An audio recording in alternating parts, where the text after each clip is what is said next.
Salut tout le monde, c'est David pour la chaîne Monsieur Caméra et aujourd'hui on va prendre quelques minutes pour parler de la Sigma FP car j'ai vraiment besoin de votre avis. C'est parti!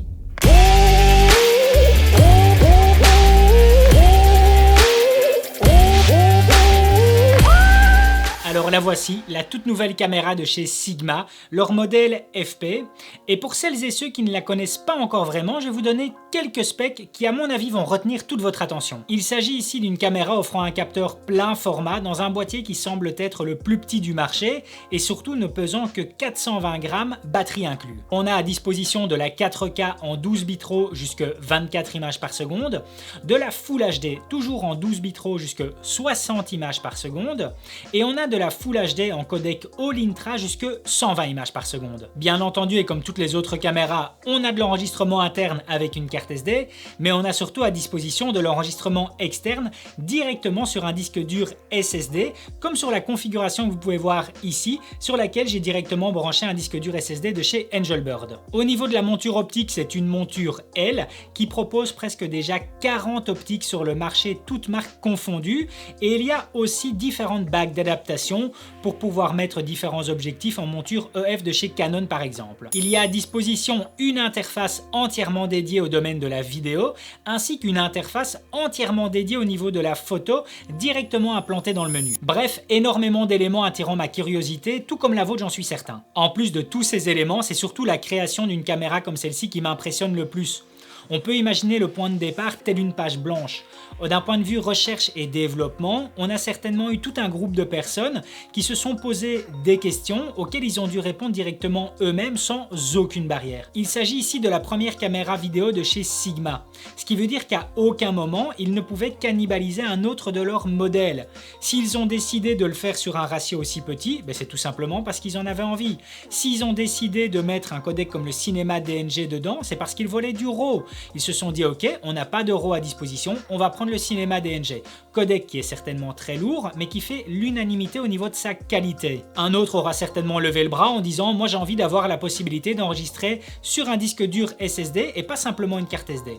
Bref, énormément d'éléments, que ce soit au niveau de la configuration, de l'ergonomie, qui font que je trouve ça tout simplement épatant, car on a vraiment ici affaire à tout un savoir et surtout une invention d'un point de départ jusqu'à son arrivée, même si l'arrivée n'est pas encore vraiment présente, car le boîtier est vraiment évolutif et on attend encore plein de réponses de la part de Sigma et surtout plein de nouvelles fonctionnalités qui arriveront dans les prochaines mises à jour. Alors en ce qui me concerne, moi je l'ai réceptionné hier et je l'ai ici pour 5 semaines à prêter. Bien entendu, énormément de tests vont s'effectuer sur celle-ci, avec entre autres un test au niveau du rolling shutter, la qualité des différents codecs, quelques photos, un test en basse lumière sera aussi présent, mais j'ai besoin de votre avis là-dessus.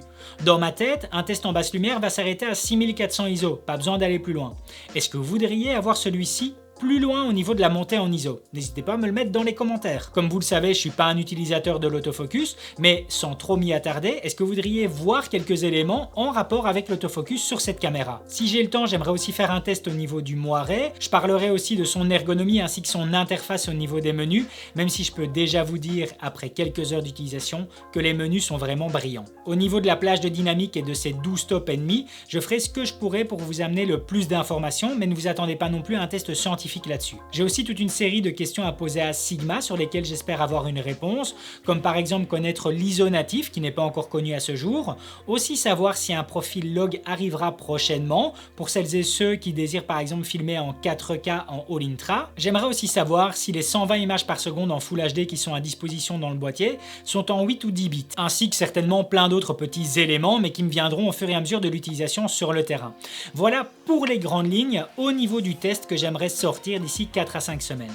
Mais néanmoins, est-ce qu'il y a des éléments que vous voudriez voir en plus, comme par exemple une comparaison entre un plan filmé en 12 bits avec la Sigma FP vs un plan filmé en 12 bits avec la Pocket 4K. J'espère aussi avoir la bague MC21 en prêt, ce qui n'a pas été le cas lors de la réception, ce qui fait que je pourrais essayer différents objectifs en monture EF, tels que le Canon 100 mm à ouverture 2.8 ou tout simplement mon Sigma 1835. Comme vous pouvez l'entendre, c'est un test qui va me prendre énormément de temps temps et qui sortira donc d'ici 4 à 5 semaines. Mais j'aimerais vraiment avoir votre aide et si vous avez en tout cas d'autres conseils ou d'autres marques, n'hésitez pas à me le mettre dans les commentaires. C'est une caméra qui sort vraiment du lot et qui se démarque du marché. Je trouve qu'elle mérite à ce qu'on y attire un peu d'attention parce qu'on a quelque chose ici d'innovant qui n'était plus arrivé depuis un certain temps. Un simple détail sera sur le fait d'avoir l'intégration du codec Cinema DNG dedans que je trouve tout simplement brillant. De nouveau, le codec est super lourd, mais tout le monde sera unanime dessus en disant que le codec est ultra bon. Donc le fait d'avoir pris ce genre de décision, je trouve ça vraiment génial et sans rentrer ici dans les détails, l'ergonomie au niveau des menus est vraiment plaisante. Bref, énormément de bons éléments dont je suis impatient de vous donner tout mon retour dessus. Voilà, c'en est terminé pour aujourd'hui. Si la vidéo vous a plu, n'hésitez pas à mettre un gros pouce bleu, ça me fait super plaisir. Et puis surtout à vous abonner à la chaîne pour être tenu au courant des prochaines sorties. À plus!